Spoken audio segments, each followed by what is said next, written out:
What the fuck?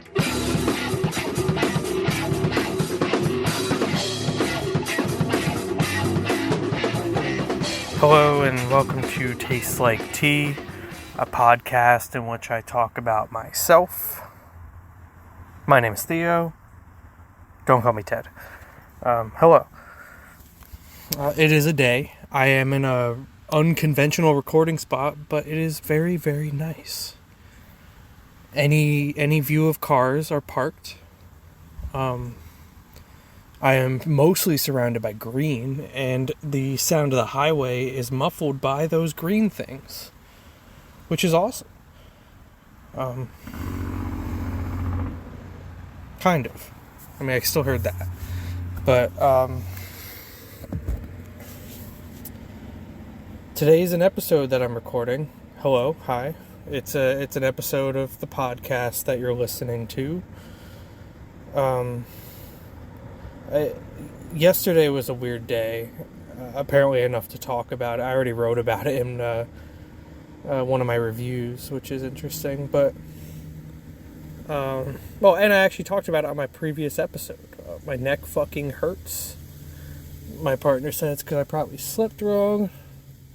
It's cracking a little bit easier than it did yesterday, but it still has that sharp pain every time I take too far of a, turn my neck in too far of any direction, even looking down or up. It sucks. Much more tolerable today. I think I mentioned I was trying to go an entire day without smoking. I technically failed. I ended up smoking at the end of the day. Technically, if you want to split some hairs, I mean, I did make it 24 hours, but I didn't make it an entire waking day. So it's kind of cheating because I'm adding sleep time into that. I guess either way I would be adding sleep time into that, but to make it from sleep to sleep without smoking is still unattained. It's still a thing I need to do. Today is not one of those days because I've already smoked. Should I start giving like a smoking update? I mean, I said I was going to do a conversation update, and on a semi-regular basis, and I've done that a few times. Today, I'm pretty sure I have had 0 interactions, except for my partner, who technically I don't count for the me ranking these days, like clocking conversations, because we've been together for closing in on 11 years now. We are 12 years, Jesus, no, because I did the 10 years last year. Yeah. Having them converse with me is more or less like as common as me talking to myself.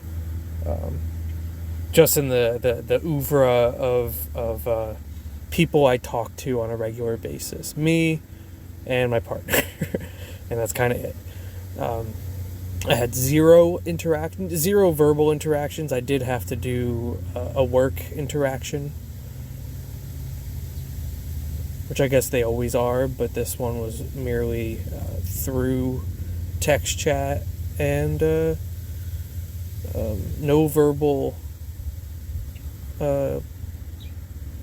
conversations happened, which is interesting. I guess that's just this is a podcast about me, by the way. I think I said that right. Well, I said it's about myself. I say it's about me at the end. You'll figure it out eventually. Yeah, I just,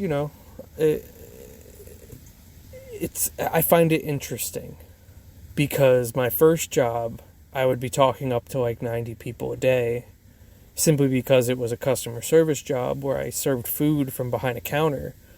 And those are, there's a lot of people, you learn to converse with people, and it's a skill you develop, and I haven't utilized the skill in a very long time. And it almost makes me happier, which I think is bad, maybe. I also always jump back and forth on telling myself something's bad or just inherently me, because deciding what's normal and what's not, and it's not something you can just decide. You kind of just have to do it.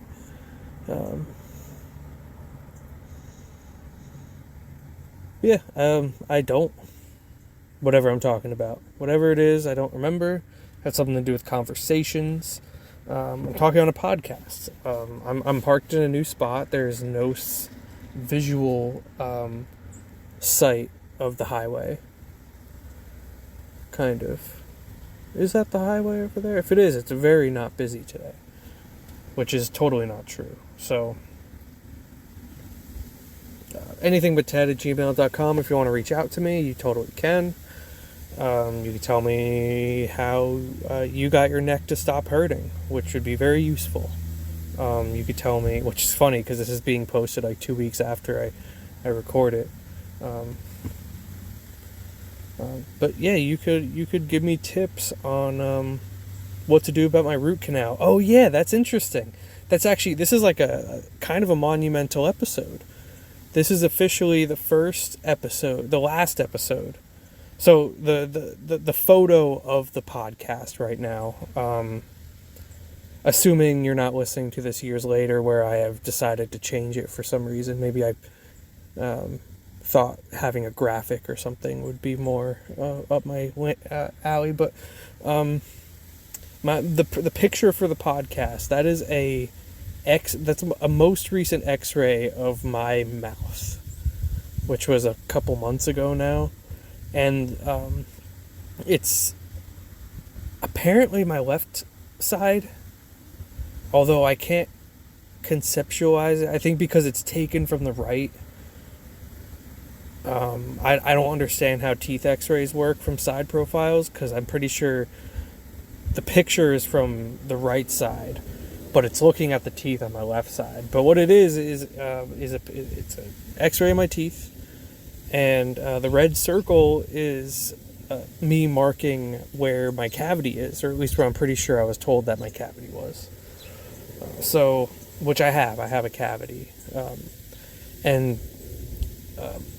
I never expected myself to make my entire life without ever getting a cavity. But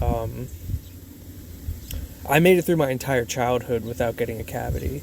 And then I stopped going to the dentist, so I technically I could have developed this cavity years ago, and I have no clue. But I didn't have to get my first root canal until I was 30 years old, 29. So yeah, this is the last episode. I didn't even actually say what was happening. I was just describing my tooth thing. I'm getting a root canal tomorrow. This is officially the last episode where I will look like the picture of the podcast, because that's what I look like. If you're wondering, if you're really interested in what the back 3 teeth of my mouth were doing, that's a very clear picture of them. Geez, what is this? 8 minutes of talking about the dentist and trees and the amount of conversation I've had. That's interesting. That's a thing that happens, I guess. Well, anythingbutted@gmail.com if you want to reach out to me. I think I've said that a couple times already. Something about my tooth. Anythingbutted@gmail.com. So today, I mean, again, as usual, I say this as if you don't check the episode name, which I don't. When I'm watching or listening to a podcast, I generally don't check what the name of the episode is, because I'm not listening to it for the specific subject. I'm listening to it because I like the podcast. So, like, subject be damned when it comes to stuff like that. And that'd be, I appreciate that mindset with this. I doubt that's a thing, but yeah, like the whole reason I listen to podcasts is because I like the people that are on them, or I like what the show does in some way, shape, or form. I guess it's generally funny. Funny and interesting. I guess those are the two main things, which I don't think I am either. But, what was I talking about?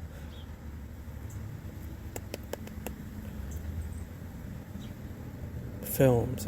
I was talking about films, I think. Oh no, I really lost it on this one. That's gone far. I don't even remember like the remnants of what I was talking about. Holy shit! Wow. All right. I said my name. Right. Well, let's run through. I said my name. I talked about the dentist. I talked about trees. I said my email. And now I'm here talking about the films. Right. I watched some films. That's kind of like the core of the podcast, outside of me. It's like the one ring outside of me. I am the dead center, as Earth is to the rest of the universe, naturally. I am at the dead center, and then what's the planet that would be closest to Earth that I can claim is the first planet out? The first ring. Would it be Mars?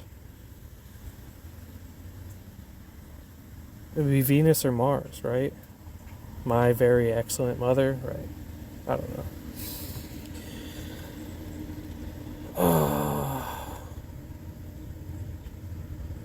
Yeah, the films are kind of like the main thing that surrounds me, at least at the moment. I've been playing video games, which is cool. Maybe I'll get into a rant about that at some point. I would love to have an entire episode on video games, but I don't know how I'd talk about it or what I'd talk about. I don't know if I have anything interesting to say about video games as much as just complaints about stuff. Maybe I can comment on things. Who knows? But I watched a couple films. This is actually a couple weeks ago now, I think. Maybe at least a week, which generally I only talk about films I've watched within the last week. But this is a little bit out of my range when it comes to the time frame, just because I'm not as fresh on it. But I've been wanting to talk about it, and I haven't done a non-driving episode where I've spent the time to talk about it.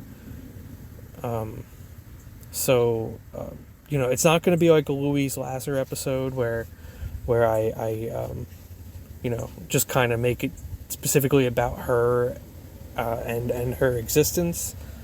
But this is an episode that's primarily it's a Sam. Right, there it is.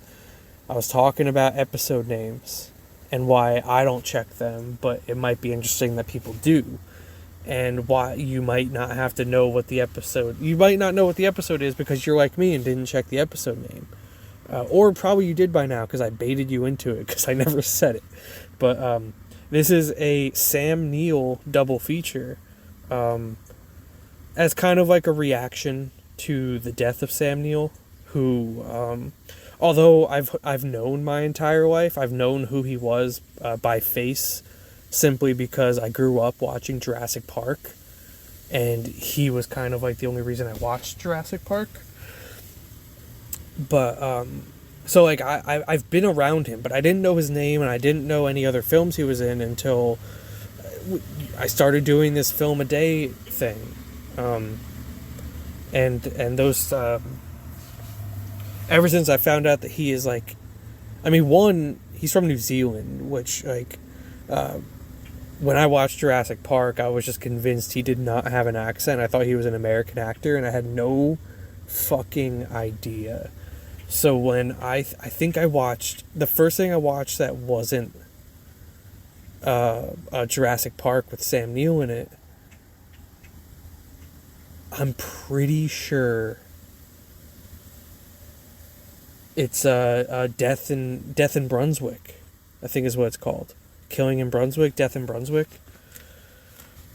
I'm pretty sure that's the first film I watched with Sam Neill in it after I learned who he was. I'm like, hey, this guy is a big name. Like, this Sam Neill guy, he's been in a lot more than just Jurassic Park.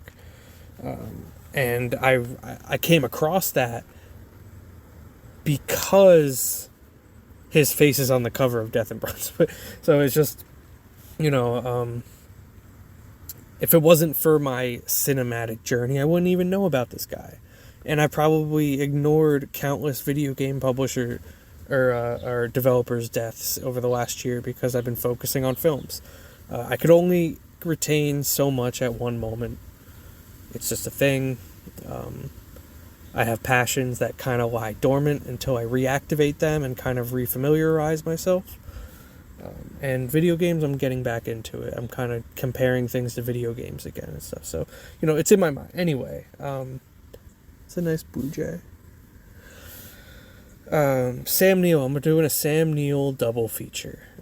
He's a New Zealand actor. He was a New Zealand actor. He has passed due to what I believe was a blood disease of some sort. I don't really know anything about him, which is another reason I don't want to talk about him as a person rather than just talk about the films I've watched with him in it. And it's a rather intentional double feature. It's not as triple A as you would expect it to be, but I kind of do like a 1-2 where I kind of was guaranteeing a good film and then throwing my line out to see what was going on with this other film. So it's something I've seen before that I love, and something I've never seen of and actually only heard of 2 days prior. Not even through the fact that Sam Neill is in it, but the fact that there's a guy named John Waters that is also an Australian actor who is not the gay icon director that everybody knows and loves. It's just a guy named John Waters. And he happens to also, I don't even remember what film I saw him in where I'm like, oh shit, he's in this other film with Sam Neill in it. But I only found out about it, I found out about it more recently than I found out about Sam Neill's death. Let's say it like that. So whatever day he died, add 3 or 4 days, that's when I found out about that film. So obviously the first one I've seen before. I've In the Mouth of Madness, a John Carpenter, and underspoken about John Carpenter from my perspective. There's a lot of John Carpenter films I think that can fall short when it comes to being good enough to be as popular as a Halloween or The Thing, but there's a lot of films that I think I don't see get talked about that and In the Mouth of Madness is one of them, which is interesting because anytime I bring it up to somebody who's even sort of kind of into movies, they know about it, which it's it's not even a hidden gem. It's just kind of I don't even want to say underappreciated, because anyone who's seen it knows and likes it that I've seen. I don't think I've seen a person who not like it, at least entirely, because I think my most recent post, I actually had one of my friends on Letterboxd say, I actually didn't like this film, but the way you're describing it is making me want to watch it again. And, that's one of the cool things about Letterboxd is that you form these bonds with people and then you kind of trade perspectives. It's kind of how I see it, because I refuse to read any reviews, or I try my best not to read any reviews for a film if I haven't watched it yet. Especially when I'm certain, there's exceptions. I didn't plan on seeing Willowing Heights or whatever, so I just looked at every review from every person I followed because I just wanted to see the dichotomy. But generally, if I'm watching a film, I will go to the Letterboxd page and maybe glance at the average. Not intentionally, but just because it's the main thing on the page. But the only thing I'll really focus on if I'm on the Letterboxd page is the director and the cast and crew, which has bitten me in the ass before. I've accidentally spoiled films by doing that. But I've never read a friend's or acquaintance's review before watching the film. And I think to an extent that's kind of what happens. Anyway, I'm not going to get into the process of having some consistent quote unquote readers, but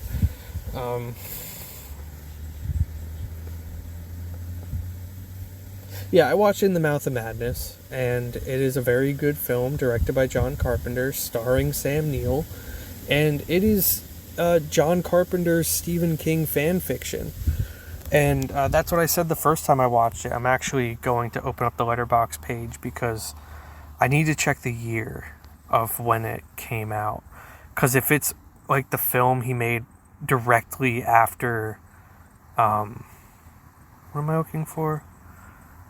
Okay, here we go. In the Mouth of Madness.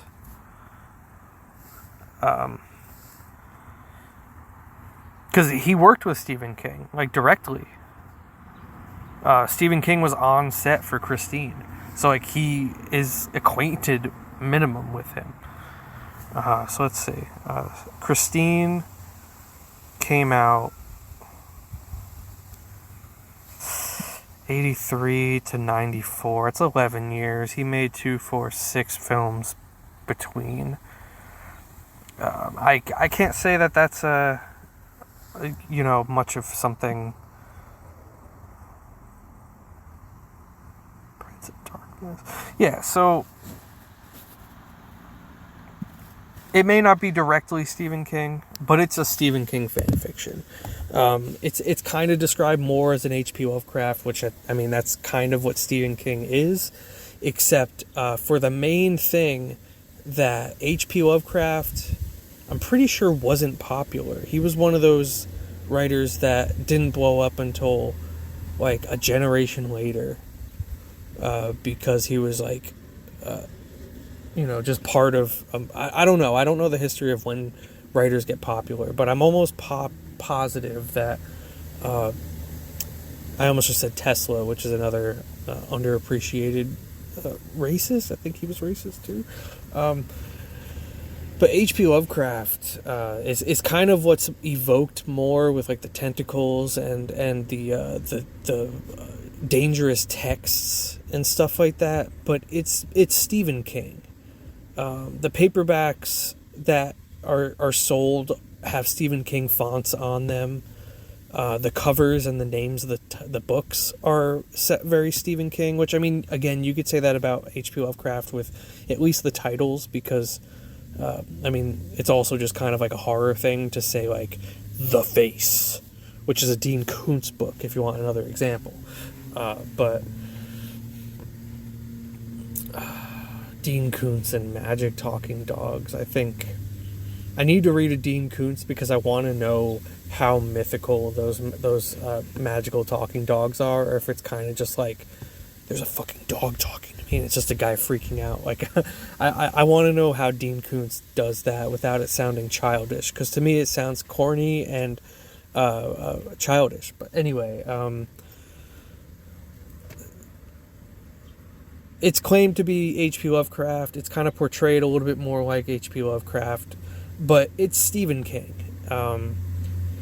Stephen King's even directly referenced. Sutter Kane is the name of the writer, by the way. The main like tagline is "Do you read Sutter Kane?"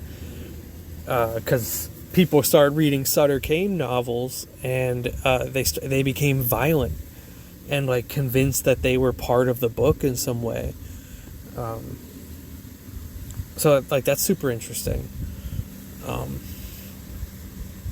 But they directly named Stephen King at some point. They during like an opening meeting, they're like, "Yeah, hold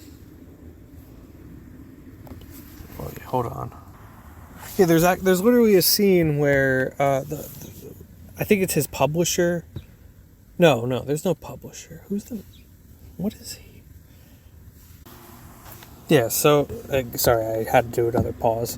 But there's a conversation that happens in the beginning of the film when they're like, yes, Sutter Kane's outsold Stephen King by like 1 million copies. Like they're really pressing on. I think they're really pressing on the Stephen King thing. I wonder if there was something that happened in '94 that Carpenter really liked by him. I think that's around when Sleepwalkers came out, but I'm not going to check because the second I open my phone again, I'm going to get re-distracted and stop talking and forget what I'm talking about, even though that's inevitable anyway. So See? Inevitability. Thanos is my mind. I am inevitable. Damn, I didn't even mean to say it like that. What am I talking about? So, in the Mouth of Madness, I have the Arrow 4K box set thing. It's like a special edition. I pre-ordered it for my birthday last year. Just finally got to watch it, and Jesus Christ, is that film beautiful. I still don't fully understand how 4K works when film is, because it looks better than a projector. I just like a projector using actual film. Like, I don't understand, but I've never looked into it. So, I mean, it's probably easily answerable, and I just have no clue. Maybe you could email me about it, because I have no clue, and I probably won't know, because I'm probably not going to look it up. I watched the 4K of it. I have the Arrow 4K. There's jokes that people don't look at the books. Because of that, I kind of want to... I mean, not that I didn't to begin with. Like, the second I opened it, I looked at the book. But I think I want to, like, read through it intently instead of just, like, glancing at it like I did. Just to kind of, I paid for it. I might as well check it out. It's like multiple essays written by people examining the film in different ways. And the opening essay has a really interesting excerpt, or not excerpt, that means it's like quoting from the book, right?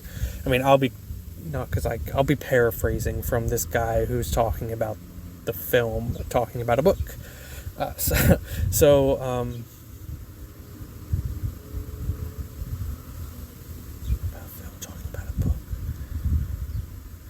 In the essay, the first essay is about kind of just like the generalized like idea of In the Mouth of Madness, and the first opening paragraphs mentions a couple things about the structure and how it's like intently not a monster movie, which is what Carpenter would be kind of evoking with tentacle beings taking over the world and kind of destroying the universe. But the essay quotes saying that Carpenter has said that it's not a film about monsters, it's a film about ideas and how those ideas manifest, which is interesting. And then it also mentioned that the structure is not a typical 3-act structure, which you can feel. You can feel a real shift in how it works. But the knowledge of it kind of sparked kind of a bit more of an understanding to it. Because it says it's like there's an opening scene, or there's an opening act, then the entire book happens. And then there's a closing act. There's no middle act, because the middle act is multiple acts in itself, told in a semi-chronological way, but it's literally like it's visualizing a book through book logic, which does not match movie logic. It's just not a thing you can do. Not exactly. I mean, that's why Stephen King adaptations are notoriously hit or miss. But yeah, the essay talks about that. It goes into a little bit more detail on it, and I also didn't read the entire thing, which, that's my own fault. But that I found that those two things to be very insightful and kind of factors into why I like this more than I did the first time around, other than going into it with a little bit of like a bit more understanding, just on a general sense of like revisiting a film.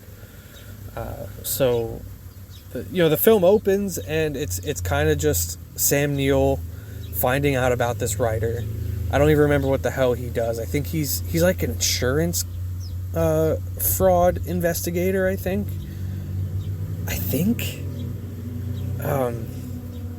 Imagine that's true and I got that right on the first try. But whatever it is, he finds out about these books, and that these people are kind of like, whenever they read them, they kind of develop a new religion and like rhetoric, and they just start like claiming they're in the book or something like that, and they become not necessarily zombies, but they're acting very I don't want to say fictitiously, but like, you know, something that you would see in a novel, like a guy just walking down the street with an axe going like, it's the time, and he's just like hitting people for no reason. Like, it could happen in real life, but it's very exaggerated, and you can like feel the fiction in the way it plays out, but it's not fiction, it's people acting out the fiction.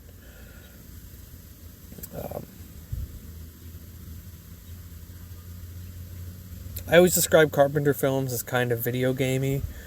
I think to an extent I can make that connection here. I might try and bring it up throughout. I don't know if I'll even think about it enough, but that's just a thing that a lot of Carpenter films I watch are very video gamey. Example, Escape from New York is very video gamey.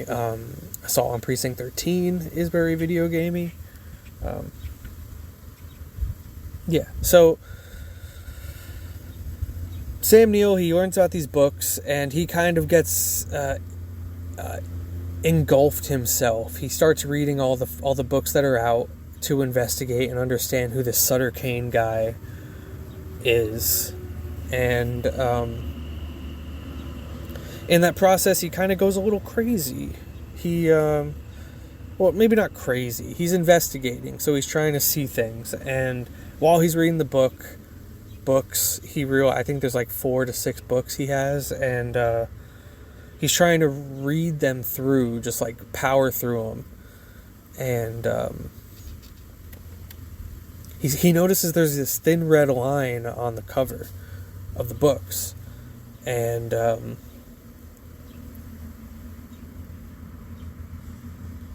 he cuts out the covers and kind of like cuts along the thin red line and puts them together similar to like a puzzle. And he finds out that the shapes that he cut out form the shape of, what state are they in? Connecticut or Delaware? No, not Connecticut. That's the pointy one. Be Delaware or Vermont. One of those two. Whichever one points up instead of down. Has a flared base, if you will.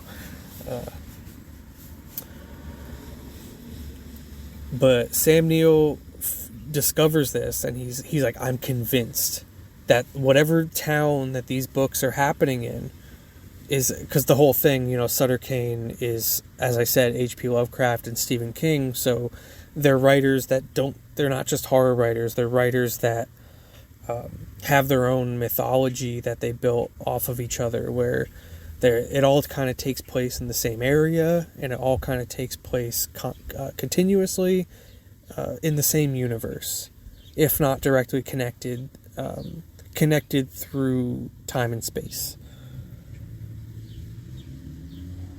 So that's what's happening here, Vermont or whatever state they're in. He's like, I'm convinced that the town is real, and he like talks somebody into going on a road trip with him to go and find this place, which spoiler alert, they end up finding by accident through a really, really cool sequence that I'm not saying John Carpenter stole my idea 30 years ago, but that's kind of what happened, because I've never seen this film before I came up with the idea. But that whole scene where they're driving around and this lady's like, it's not going to happen, there's no town of Jarlsberg or whatever, and obviously that's not the name, but they're looking for the town of Dunwich or whatever.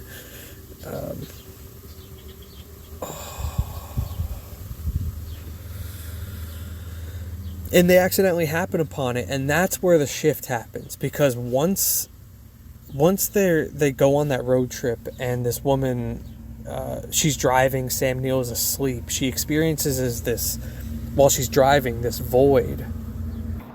Sorry, once again, getting paused. They're driving, she's driving, and she notices that she ends up on like an endless road with no with no changes. It's almost like she's on a loop. This kid keeps riding his bike past her, and she's like, wait, this is a little weird. Sam Neill is asleep. He's not noticing any of this. And then, like, the sky turns black. And before that, the sky turns black, and then, I'm pretty sure it's like that. But then the road disappears. And now she's just driving on nothing. It's kind of like the last few pages of the Navidson record in House of Leaves. It's very similar to that.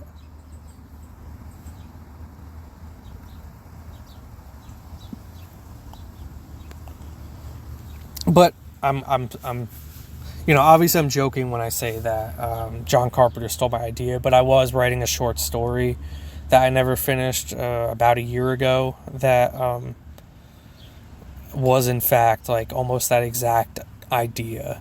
But instead of it being evil books, it was an evil radio station where it was kind of like a DJ would put you into a trance where you didn't know that you were listening to the radio or that you were even in a trance. And he's kind of like describing your worst fears to you. So you're like experiencing them in real time in a waking sense. I really like the idea, but I went too artsy with it, and I'm like, what if I don't name the characters and they never are mentioned directly? They're always mentioned like as if I don't even remember how I was doing. It kind of fell off board like almost immediately, but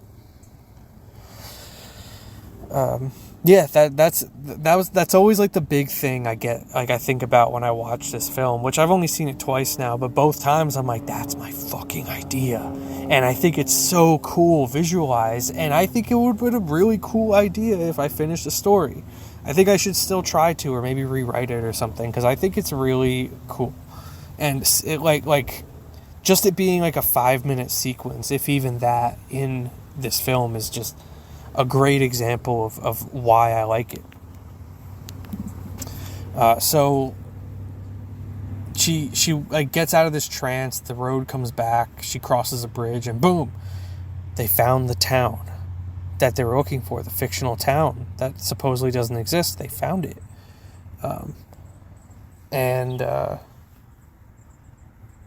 Oh yeah, also this is all leading up to the release of Sutter Kane's supposed like biggest book ever, also called In the Mouth of Madness, if that kind of helps you understand a little bit of what's going on here. So they stumble into the book, right? The beginning of the book is now. That black void and them crossing the bridge, that's the opening of the book. They're in town. And the main character, Sam Neill. So we're watching what Sutter Kane is writing, in which people will be reading and in return experiencing what happens in the film in their heads, but acted out in their real life. It's so like, it's such a crazy idea, and it's so like hard to talk about it. But it's just, it works. It works really well. Sorry, I'm in a parking lot of a grocery store, so like it's a lot quieter, but people are a lot more aware of a person just sitting in the backseat of his car with his feet up, crossed. But another car just pulled up nearish by. I don't know if he's here to smoke weed or if he's just here to park in the shade. But who knows? Yeah, the film happens. It's literally just a series of the most trippy shit ever, getting weirder and weirder. I'm trying to pull some like specific scenes. I've also been talking about this film for 40 minutes and I didn't actually say anything about it. So, I mean, I guess that doesn't really matter. I'm kind of just talking about the things. I'm not like a esteemed reviewer who has a structure or anything like that. But Sam Neill goes through the book. He's experiencing very trippy things. He's kind of like noticing, if you ever seen like Necromancy with Orson Welles, he kind of like noticing jumps in time, or Blink Twice, that newer movie with Channing Tatum, about the Epstein files. He starts noticing like gaps in his memory, and realizing that it's not that he has gaps in his memory, it's that time is shifting around him and placing him in different parts of the world without him noticing, because that's how books work. There is no, how did he get here? We don't need to worry about that. It's just, wow, mad respect. Very heavy person riding a bike up a hill right now. I fucking respect the shit out of that.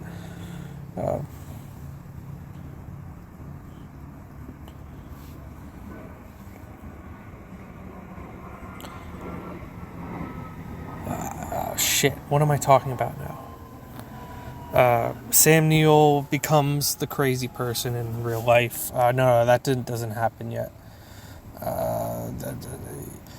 So Sam Neill's objective is to find Sutter Kane, and he's convinced that he lives in this fictional town. So him going to this town is like he's trying to find Sutter Kane, and eventually he finds him. And that's when it's revealed that Sam Neill is the protagonist of the book that he's living out right now. What he is experiencing is the words that people will be reading in some way, shape, or form. However you can conceptualize someone writing, adapting a movie into a book. But everybody's perspectives are different, so technically it's probably different words every time. But that's not the point. The point is, Sutter Kane is writing a book that's going to consume the planet, or the world, or the universe, or whatever. And it's the book In the Mouth of Madness. So as he's writing it, the book events are happening, because that's how books work. Kind of like Stranger Than Fiction, where whatever she writes happens. It's kind of in that sense. So Sutter Kane is writing the story. Sam Neill is experiencing it, and then by the end of the film, or at least like the end of the book part of the film, the book is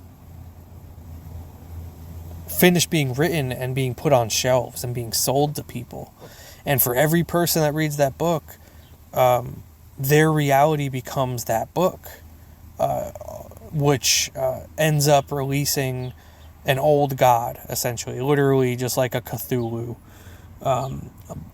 tentacles and like manic movements and very disturbing images and very ethereal effects and stuff. But yeah, that's like the whole thing, is that Sutter Kane is writing this book to take over the world through this, well, not even to take over the world, to open.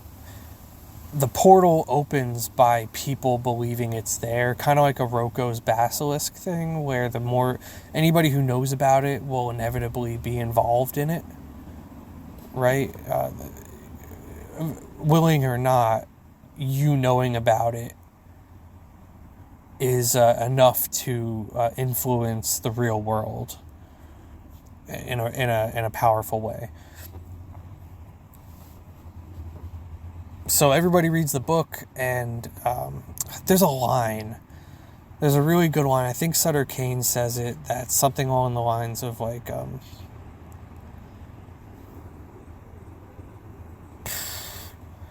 it's like everyone sees you as insane, but the second more. All right, I have to paraphrase it. They're basically saying like, you're only insane because insanity is saying that the majority of people don't think like that. But what if the majority of people think like that? Then the quote-unquote sane people become the abnormal, and they will be classed as insane. And that's kind of Sam Neill's whole thing. Is like, I forgot to mention, the film starts with him in an asylum, like a solitary confinement cell covered in crosses, saying that he's like protected, and you know, kind of just like showing you the end game before the film happens, because the whole film is him telling the story of how the film happened. But then the flashback is over, the book is done, Sam Neill is officially the main character and has become criminally insane, and slowly the world becomes more like him, which would summon the old gods, because their power is in belief, and once enough people believe it, it becomes real, which is what they were saying, that once a majority of people who you would call insane become the majority of the people, you are officially the one that's not sane, because you aren't like-minded. Film of ideas. It's all there. But yeah, that's in the mouth of madness, and there's a lot to say about it, and I bet there's a lot more to even just say about it today. But I think that's kind of, I'm on 45 minutes. I think only 8 or 10 of that was. So, I should probably at least get into the next film a little bit, which I have a feeling is not going to be nearly as in-depth or anything, because it's a first-time viewing, and I didn't love it to begin with, but it was good. It was well made. It's old as fuck compared to, I think, I'm not even going to check the date, but it was like, it's old. Sam Neill is very, very young. It's kind of like Possession days, like when he was still baby-faced.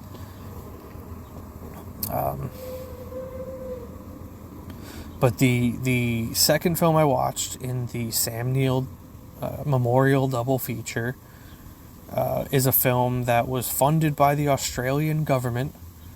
It is a film about a true story about World War II, in which apparently Australia's involvement with the Allies in World War II was a thing. And that's what the film is about. It's called Action Force Z. I'm pretty sure that's what it's called, right? Action Force Z. It's such a ridiculous name that I can't be wrong about that. Action Force Z. Crazy name, dude. What a wild name. Because when I saw that title, remember I said I found it through a guy named John Waters, so I didn't even know that Sam Neill was in it. And then, not only is Sam Neill in it, Mel Gibson is in it. Which, I'm not a huge Mel Gibson fan, but I acknowledge that his existence is significant. Right, that is who it is, right? Mel Gibson. Yeah. Mad Max. So Sam Neill and Mad Max are in a military movie telling a real story about Australia's involvement in World War II. And what they did, and it's as the opening crawl says, this is an unflinching account of the events that happened. So I'm really leaning into the assumption that this film, it's not very action-packed like the title of the film says it's going to be. The title of the film screams like Expendables, right? Like some sort of over-the-top action film. But to be an unflinching account of Australian war involvement in World War II is a really big difference for a film that's titled Action Force Z. I'm assuming the Z is for Oz, Australian, which I'm only assuming because Ozploitation is a thing. It's a weird-ass name, but that's a thing.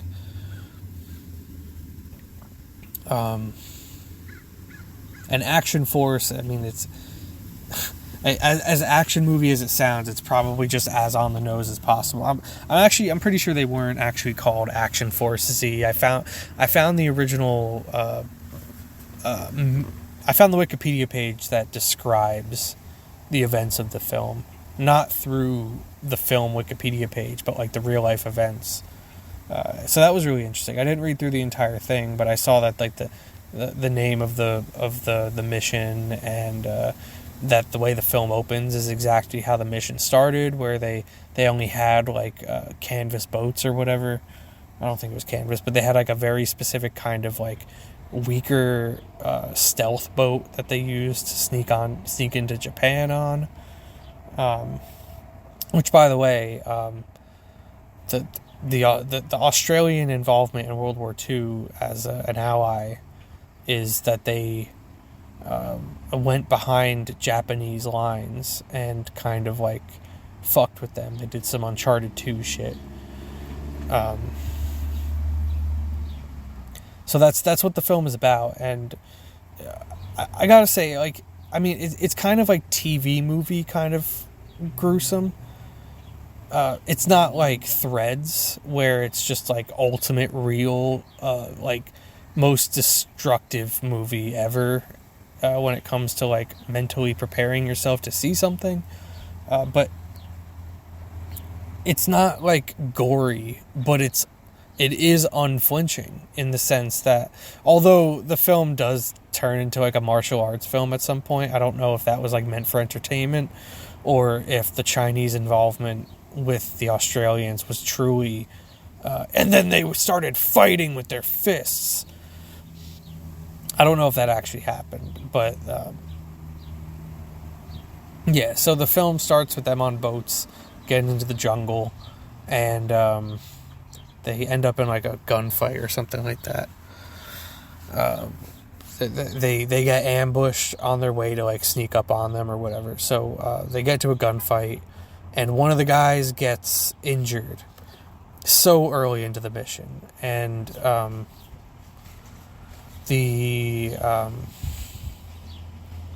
Sam Neill is like, "Come on, man, we're gonna have to drag you along." He's shot in the leg, and the guy's like, "I don't know if I can keep up with you. You're just gonna have to leave me here." And Sam Neill gives him a cigarette, and he's having a conversation with him. And while the guy looks away, Sam Neill just shoots him in the head, because he's right. He will slow them down, and he will have to leave them there. They will have to leave him there. But Sam Neill's like, "I can't let you just sit here," so he just shoots him. It's off screen, but it's relentless.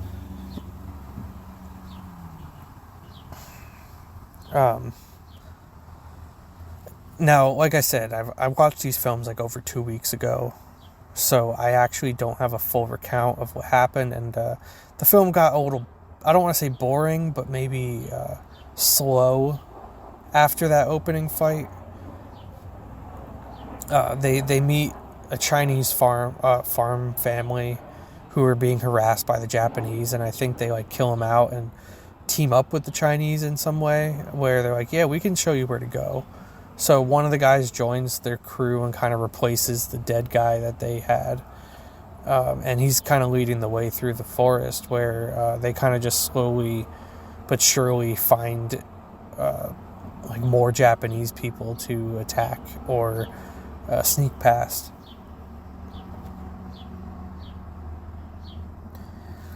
You know, now that do I even remember what the hell happens at the end? Is that the film where they like drive? Yeah, I think that's what happens. So, yeah, this is really uneven when it comes. This is an episode basically about the In the Mouth of Madness, with just a little bit of extra because it's a double feature. But the film builds up to this team of Australians coming in to this Chinese village and basically like protecting and helping them fight off the Japanese. And it all culminates into this big confrontation at the end where they just start like funneling the Japanese soldiers down this narrow walkway where they have a dead end built with people just unloading on them. And it's just like a real massacre of Japanese soldiers. There's probably a lot of the Chinese villagers and stuff. To be honest, I'm saying Chinese because I'm just assuming that because Japan was like murdering Chinese people. The whole like Nanking Massacre or whatever it's called, the Black Sun movie.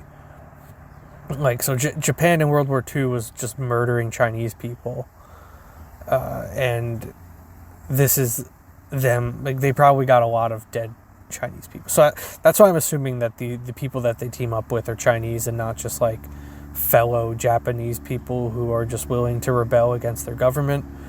I don't think that's a thing, or I shouldn't say that's not a thing. I don't think that's what was going on in this film. I think it was Chinese victim villagers that were trying to rebel against the Japanese who are just murdering all their people. I can't say that any one role stuck out. Like, I watched this because of Sam Neill and Mel Gibson, but I can't say that they were exceptionally, fantastic performances. They kind of just held their presence because of who they were. And the film is kind of just like them younger. So, I don't really have much to say about like the way it was made or how it was performed and stuff, as much as it's just a film I found that I didn't know existed and turned out to be a lot more significant than I thought it'd be. I follow a few Australians on Letterboxd, and they all seem to really appreciate the film. So like, it might be something that you watch in school as an Australian, and kind of just like it's part of your country's history, and that's really cool because like watching it as an American who has very little perspective on really anything that happened outside of oddly enough Nazi Germany, and but that's more or less because teenager obsessions usually revolves around Nazis. Especially when Nazi zombies is a massive franchise thing you can do. So you're like, yeah, Nazi zombies, and the lore is actually kind of true because the Nazis were creating lightning guns and fucking trying to invent zombies. So, like, all that shit, whatever. That's my high school freshman year coming out in me. Yeah, I mean, the film isn't like exceptionally amazing from a perspective of like someone just looking to watch a really entertaining film, but I will say that if the events that happened were like true, I think the only thing that the film probably exaggerated on was the martial arts stuff. Because I have a little bit of doubt that they had like a kung fu fighting scene just in the middle of war. But it's also plausible because, close quarters, people were fighting, I feel like it was a little far-fetched that they had, like, a brawl. But everything else seemed pretty on point. I mean, they opened the film with saying, like, yeah, you have to kill your friends sometimes because it's better than them suffering. And that's hard to grapple with.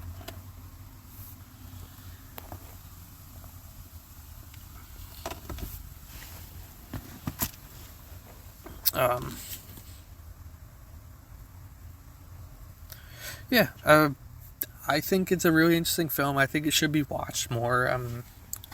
I'm really taking a heavy assumption that Australians watch this in school, or they're told about it in school and watch it at home and while they're learning about World War II.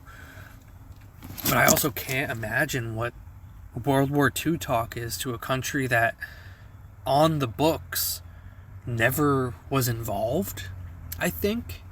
I think that's kind of the whole point, is that they weren't officially involved in the war. They just kind of like sent in a special force to kind of help out the U.S. I think, this is all, someone who failed history twice. I failed English twice. I failed history once, and I failed math. But my mom bought the book, and my teacher was like, if you buy the book, then I won't fail him, which was a really weird thing, but whatever. So technically I got bribed out of middle school, if you want to think about something. Oh, I failed math the second time, but I just made it up because you don't need 4 years of math in high school, you only need 3.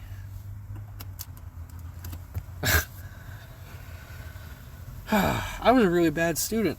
I was really bad at school and I was really bad at learning. It's weird. Maybe it's because my dad was so obsessed with being smart that I found that knowledge was annoying because it reminded me of his pretentious ass. So, I think it's a film that should be seen more. Like I said, I don't really have a lot to actually say about it. I think the film is just really interesting and like just as an idea, and the fact that it's called Action Force Z, and I went in thinking it was going to be an action film, but then got historied. I got a quick history lesson by accident. I think that's pretty cool. I like that a lot.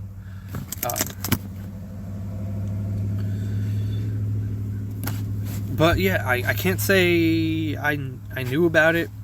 You know, I bet Mel Gibson heads or Sam Neill heads are like, yeah, of course, it's that one-off movie that they did like before they were even famous. Maybe, I don't know if they were or weren't. That's not the point. That's my double feature though with Sam Neill. I find it like to be an interesting double feature just because Action Force Z was such a weird find, and for me, In the Mouth of Madness is not necessarily the first film that comes up in my mind when I think of Sam Neill. Most people did In the Mouth of Madness and Possession back to back, which is just a really like cool double feature. That's such a mind melter of a night. But that's not what I did. I saw Possession recently and I loved it, but I really wanted to do In the Mouth of Madness and then something I've never seen before. In this case, that I was actually going to do Death in Brunswick if I didn't do that. So I guess I kind of lucked out because I do really want to revisit Death in Brunswick though. That's my Sam Neill memorial double feature though. I don't know exactly what's up with it. It was very tragic. I think my big three losses. And let me pull up the guy's name because I actually regrettably don't remember the other guy. But I got hit with 3 significant deaths this year, and it sucks. There's other celebrities that die, and I generally don't react heavily. I think I said this on my Louise Lasser episode, but truly, just first Anthony Head died a week after Repo the Genetic Opera was re-released in theaters, which I respect the hell out of the guy for holding on, because clearly he was not clearly, but whatever. He died, and that was really significant because I'm a huge Repo the Genetic Opera fan.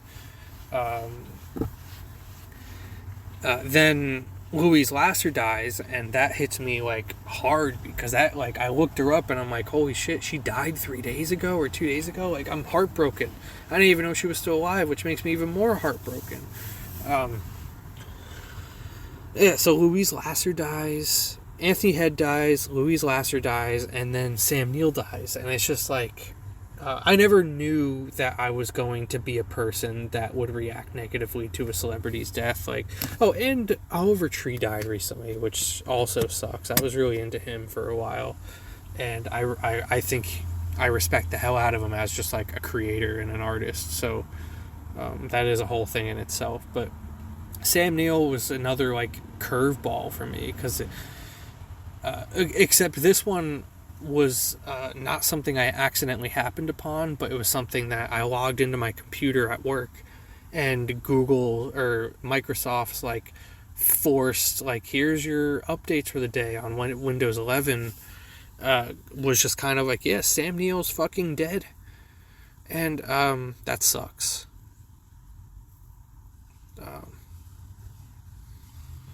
anythingbutted@gmail.com if you want to reach out to me. Maybe you can tell me your favorite Sam Neill film, your favorite Louise Lasser film, your favorite Anthony Head film.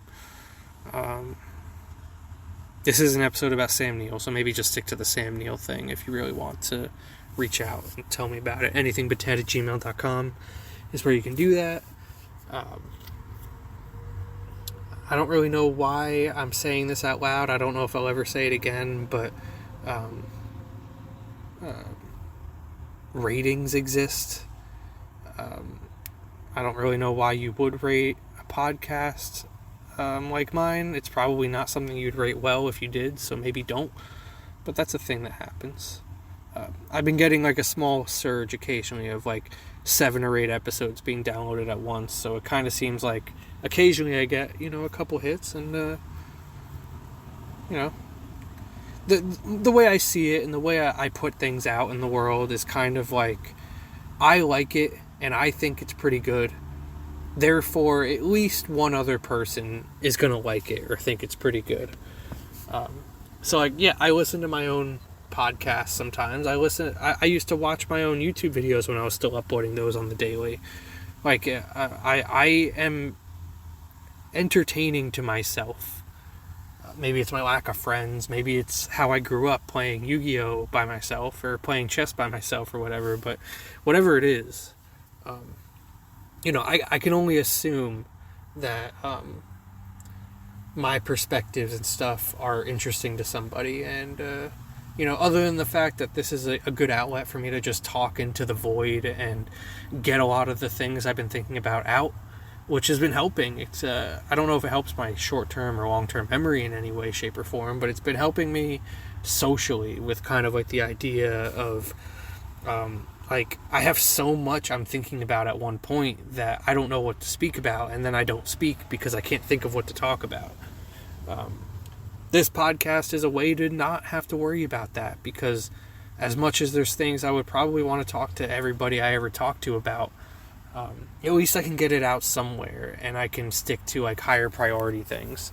Like when I'm at D&D and I don't want to talk about every single film I've watched and kind of take over the night.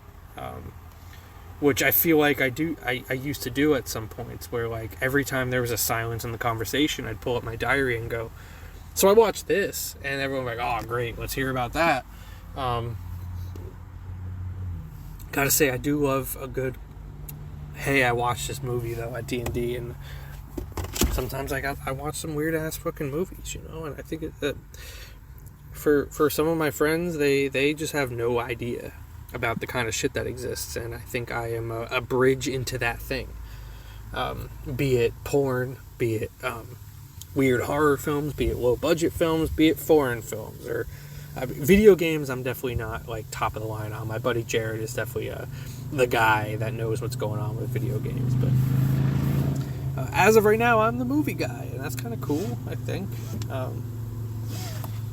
At least it's something more people like than video games, which is weird because video games are a much more profitable industry. Anyway, anything but ted@gmail.com. You can reach out to me and tell me your favorite Sam Neill film.